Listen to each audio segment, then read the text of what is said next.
हम लोग आज आप लोग के सामने डिस्कस करेंगे हायर परचेज सिस्टम, किराया क्रय पद्धति। किराया क्रय पद्धति, इसको डिटेल डिस्क्राइब करना है। इसके साथ ही साथ यह देखेंगे यह इंस्टॉलमेंट पेमेंट सिस्टम से कैसे डिफरेंट होता है। किराया क्रय पद्धति वस्तुओं को खुदरा बेचने की वह प्रणाली है जो कि किराया अनुबंध पर आधारित होता है। किराया अनुबंध पर आधारित होने के कारण क्रेता और विक्रेता के बीच समझौता पर हस्ताक्षर करते समय सिर्फ और सिर्फ विक्रेता के द्वारा वस्तु के पोजीशन का, वस्तु की स्थिति का हस्तांतरण होता है, वस्तु के स्वामित्व का हस्तांतरण नहीं होता है। ठीक है। जबकि हम यह देखते हैं इंस्टॉलमेंट पेमेंट सिस्टम में वस्तु के पोजीशन के साथ साथ वस्तु के स्वामित्व का भी हस्तांतरण हो जाता है। ठीक है। चूंकि विक्रय का यह प्रणाली किराया अधिनियम पर आधारित होता है, इसलिए समझौता के समय सिर्फ और सिर्फ वस्तु के स्थिति का हस्तांतरण होता है। यह क्रेता और विक्रेता दोनों पक्ष पर निर्भर करता है कि समझौता के समय कुछ पेमेंट किया जाएगा अथवा नहीं पेमेंट किया जाएगा। नेक्स्ट, वस्तु का जितना मूल्य है पूरा कीमत के साथ निर्धारित दर से जो ब्याज है उसको जोड़ते हुए किस्त का निर्धारण किया जाता है और अंतिम किस्त के भुगतान के साथ ही, क्या बताए, अंतिम किस्त के भुगतान के साथ ही वस्तु के स्वामित्व का हस्तांतरण विक्रेता से क्रेता के पास आता है। ओके। जबकि क्या बताए थे इंस्टॉलमेंट पेमेंट सिस्टम में at the time on signing of agreement position of asset and ownership both transfer from vendor to buyer. ठीक है। तो यहां पर क्या देखे, सिर्फ और सिर्फ वस्तु की स्थिति का हस्तांतरण हुआ। इसलिए यदि किसी कारणवश संपत्ति के देखरेख की आवश्यकता पड़ती है तो यह पूरी तरह से विक्रेता पर निर्भर करता है, क्योंकि अभी तक स्वामित्व का हस्तांतरण नहीं हुआ है। ठीक है, इसी को ध्यान रखना है। क्या बताए, वस्तु के देखरेख की जिम्मेवारी अभी तक किस पर है, विक्रेता पर है। यदि किसी कारणवश क्रेता किसी निर्धारित किस्त का निर्धारित समय में भुगतान करने में असमर्थ होता है, असफल रह जाता है, तो विक्रेता को यह अधिकार होता है कि वह क्रेता के ऊपर बकाये किस्त के लिए नहीं, वह संपत्ति वापसी के लिए मुकदमा कर सकता है। ठीक है।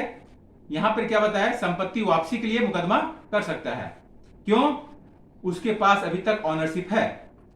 इस अनुबंध के तहत क्या होता है, यहां जो किस्त का भुगतान किया जाता है उसे उस अवधि का किराया माना जाता है कि अभी तक आप जो वस्तु का प्रयोग कर रहे थे उस समय का आपने किराया का भुगतान किया, वस्तु के कीमत का भुगतान नहीं किया।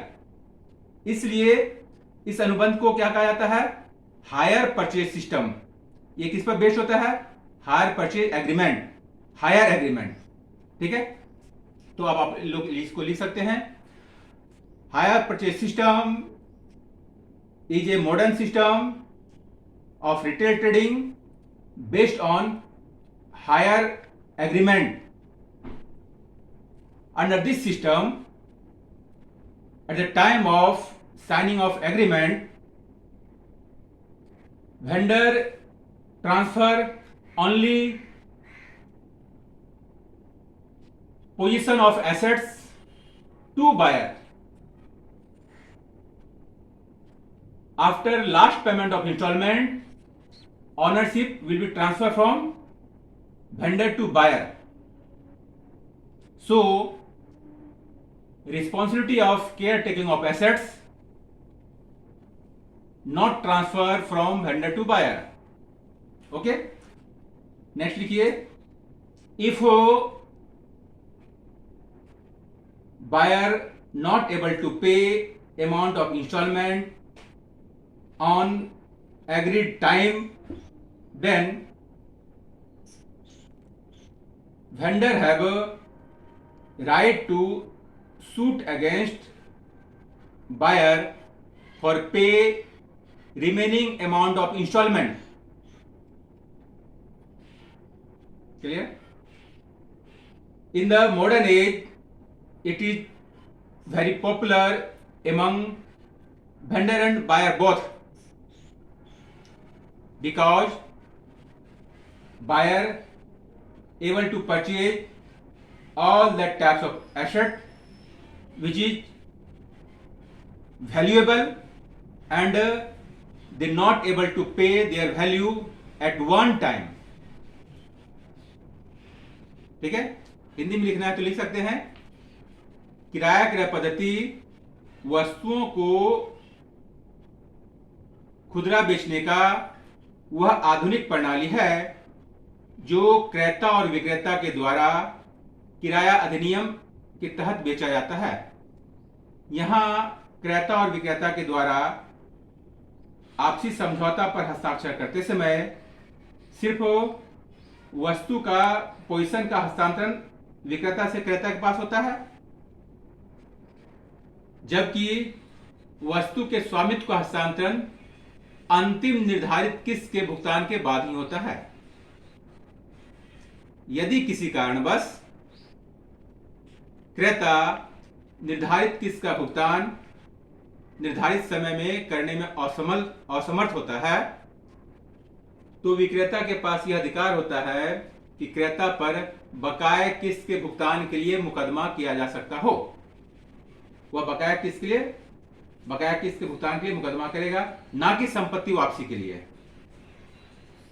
ठीक है, आधुनिक युग में यह लोगों के बीच अधिक लोकप्रिय इसलिए है क्योंकि इस प्रणाली के द्वारा एक क्रेता वैसे वस्तुओं को खरीदने में सामर्थ होता है जिसे वह एक बार में भुगतान कर नहीं खरीद सकता हो।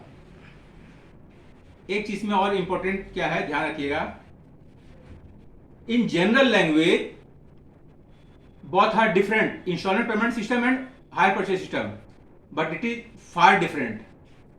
सामान्य बोलचाल की भाषा में हम क्या कहते हैं कि इंस्टॉलमेंट पे खरीदे, लेकिन वास्तव में देखा जाए तो इंस्टॉलमेंट पेमेंट सिस्टम और हायर परचेज सिस्टम बहुत आर डिफरेंट थिंग। जबकि बोलचाल की भाषा में इस चीज को पॉपुलरिटी नहीं दिया गया है, यह पॉपुलर नहीं है। वास्तव में हम खरीदते हैं हायर परचेज सिस्टम में और बोलते हैं क्या इंस्टॉलमेंट में खरीदें, क्योंकि हायर परचेज सिस्टम के अंदर भी इंस्टॉलमेंट का पेमेंट किया जाता है, इंस्टॉलमेंट के रूप में ब्याज और उसके कीमत का भुगतान किया जाता है। इसलिए बोलचाल की भाषा में तो हम बोल देते हैं क्या ये इंस्टॉलमेंट पर खरीदे हैं, जबकि वास्तव में खरीदा जाता है हायर परचेज पर। इसलिए यह सुनते होंगे कि भाई ये सामान खरीदे, उस व्यक्ति ने गाड़ी को खरीदा था किस्त पर और कुछ किस्त का भुगतान नहीं किया, इसलिए जो फाइनेंशियल कंपनी थी उसने गाड़ी को सीज कर लिया।